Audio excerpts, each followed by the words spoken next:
And so, again, a very important question here is why, okay? And not just why is there a typo on this slide, okay? So this chlorine is supposed to be a bromine, and this bromine should be a hydrogen. All right, but why are we getting this huge jump in selectivity from only 1.5 to 1 favoring the secondary chlorination to greater than 32 to 1 with secondary bromination? Okay, so again, just revisiting our bond association enthalpy values. Primary is 101 kilocalories per mole to break the CH bond. A secondary CH bond, it takes 99 kilocalories per mole to break. So it's easy to get confused with this. So here we have a simple energy diagram, right? So we're going from propane to either the primary radical or the secondary radical, okay? So the energy difference between these things, according to our bond association enthalpy chart, is shown here, all right? Our secondary radical, slightly more stable, slightly lower in energy, okay? Primary radical, slightly less stable, slightly higher in energy, okay? But the relative stability of the radicals themselves are the same, okay? So this relative stability is never going to change.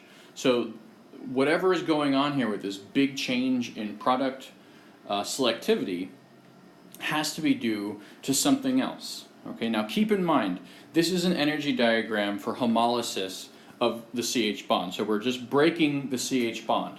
That's all this represents. Okay, so if I color code this a little bit, we start from our propane, we're going to go up in energy, this is our activation energy, and we're going to end up at our reaction intermediate, okay?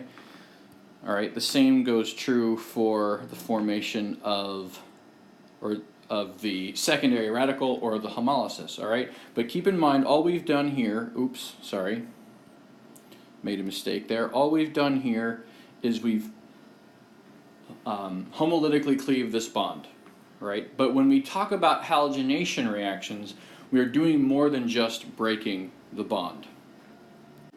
So here are the reaction coordinates for radical formation via chlorine radical from propane. So shown in blue, you see the formation of the primary radical. This involves the breaking of a primary CH bond, which costs us 101 kilocalories per mole. When you form an HCl bond, this releases energy. It gives off 103. So the net effect of this bond breaking and forming is minus 2 kilocalories per mole. This is exothermic. It is overall downhill, and so we're ending up at a lower energy. However, if you do this forming a secondary carbocation, now you're breaking a CH bond with a secondary carbon. This only costs us 99 kilocalories per mole. We're forming the same kind of bond, HCl, so we're getting the same 103 kilocalories mole back out.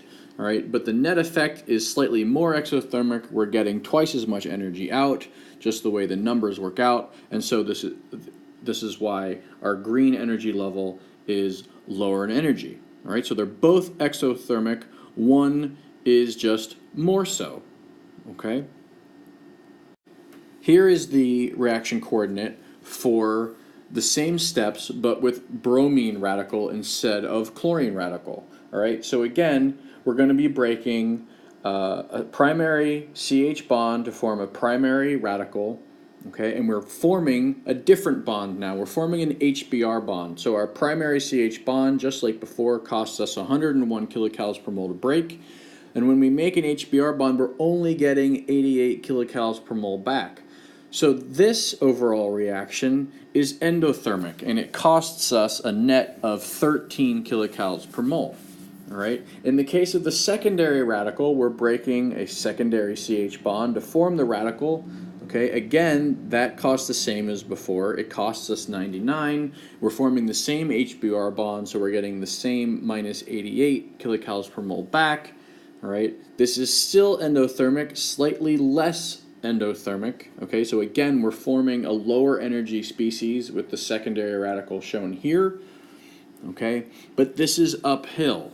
And what's important to look at is the difference in the heights of the hills.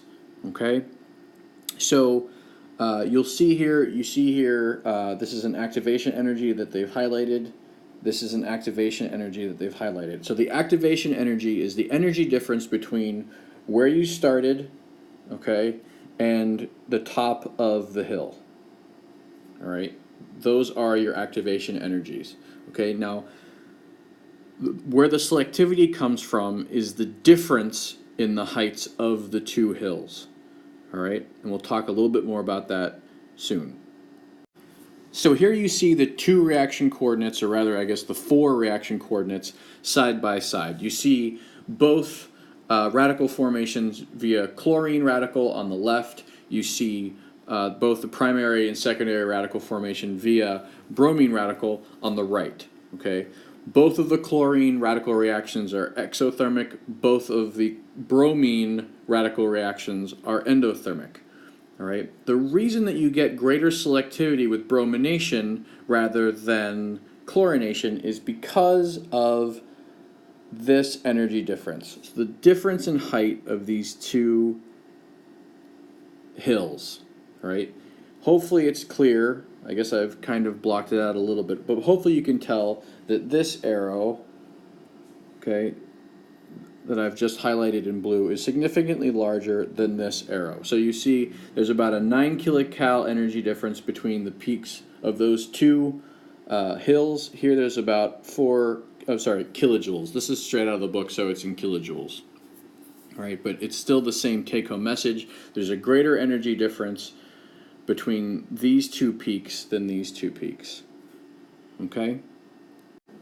So here I've combined all four of the reactions from the previous slide onto one reaction coordinate. All right? So everything here is correct in terms of its relative stability. All right? So if we just break down this slide one piece at a time. So we're going to start with our lowest energy species, which is obviously our propane plus bromine. Okay? And so in order to get to the next lowest energy level, that involves this reaction right here, okay? And this costs us 11 kilocalories per mole net, all right? So what does that mean? That means that 11 kilocalories per mole is indicated with the energy difference between the green line and the black line, okay? All right. In order to get to the next highest level, all right, again, this involves bromine, and this involves this step, all right? So that means that the energy difference between the blue energy level and the black energy level is 13, all right? That makes this energy difference 2 kilocalories per mole, all right, which should come as no surprise. All right, now, if we start from the top, if I just switch colors here briefly, all right, so if we start from the top with our chlorine radical and propane, okay, and we come down 2 kilocalories per mole, so that would be here, this reaction. Okay, so the change from our gray line to our blue line, so about that far on the y-axis, all right, that's a 2 kilocal jump. All right. And if we do our last reaction, this is going to be an energy difference of -4, and it's just a little bit lower, okay? But again, the difference between -2 and 4 is what? It's 2, all right? So all I'm doing here is I'm reiterating that the energy differences of the products being made in both of these reactions is the same. The relative stability is a difference of 2 kilocalories per mole. So it is not the energy levels of the radical intermediates that accounts for the selectivity in the different halogenation steps. All right, what accounts for this are these. All right, it is this red line and it is this pink line. All right, the difference in the energies of those transition states. All right, the easiest way to understand this is to think of each one of these hills as sort of a profile for a bike ride that you're going to take.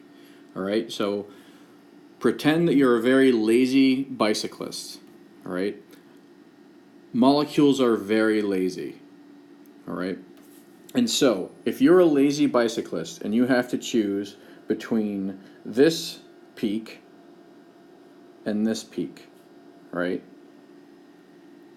The lazy bicyclist is going to take the bottom hill every time, all right? But the fact of the matter is that laziness is relative, right? So there might be a few lazy cyclists who are like, well, you know, I could take that, but you know, this other path is doable. I might do that, all right? And the reason that they're both kind of doable is because these hills are going to be shorter as these reactions are exothermic, right? But any bicyclist, any lazy bicyclist looking at this second set of hills is going to say, look, there is no way in hell I'm going to climb this hill if I can just climb this hill and get somewhere just as useful. This is basically like, do you want to go to McDonald's or do you want to go to Wendy's? All right, and a lazy bicyclist is going like, hey, whichever one's closest. All right, it's fast food. Who cares? Just get me there as easy as possible. Okay. So yeah, this is the energy difference that accounts for the selectivity. What I'd like to do very briefly is just to highlight these bond dissociation enthalpies. So HCl, HBr, primary CH, and secondary CH. And why do I want to do this? I want to do this because I want to show you that it's really just the radicals that matter when putting things on a reaction coordinate, like I did on the last slide. Because some of you might be going, well, what about HX on that last slide? You're making HCl in one case and you're making HBr in the other case, which is true, but I want to show you something. Okay, so here they are just highlighted. So HCl 103, HBr 88, primary CH 101, secondary CH 99. You don't need to memorize this. You'll be given this table on an exam, no problem. But those are the values we're dealing with. Okay, so what I've done on this slide is I've taken the combined reaction coordinates from the previous slides that you've seen. And what I've done is I've taken out the horizontal component of these reactions and I've put in just the y-axis, so just the relative energies. Okay? And here we have the blow up of the bond dissociation enthalpy. So, what is our lowest bond dissociation enthalpy in this chain? Well, it's 88. So HBr is the easiest bond to homolytically cleave, all right? So that would make sense that the bromine radical is going to be the most stable, and sure enough, bromine radical is on the bottom on this combined reaction coordinate that I've put up. Okay, so what's the next lowest in energy? The next lowest in energy would be 99. Okay, so that's an 11 kilocal mole difference, 11 kilocal per mole difference, from 88. And what is that from? Oh, it's from a secondary CH bond. Oh, that must mean that the radical for a secondary carbon is about 11 kilocalories per mole higher in energy or less stable than a bromine radical. All right, from there, what are we looking at? Well, 101 is the next one that we have. 101 is, oh, look at that. It's a primary CH that's being homolytically cleaved. So a primary radical is about 2 kilocalories per mole higher in energy than the secondary radical. And sure enough, chlorine takes another 2 kilocalories per mole more to break, so this radical is going to be about 2 kilocalories per mole higher in energy. Okay? If you go back and you look at the first slide with the combined reaction coordinate on it with the values on it, accounting for bond breaking and bond forming, you'll see that these values match completely. Okay? They match dead on. And the only reason I'm showing you this is that if you get thrown off by the inclusion of propane and HX as part of the energy levels, you don't worry about essentially stable molecules that have full octets, right? They aren't reactive intermediates. They're just kind of hanging out, waiting to see if a reactive intermediate wants to react to give, a different species. Okay, and if it does, then it matters, what's breaking and what's forming. But it's really, in this case, a matter of just relative radical stability. So I hope that makes sense.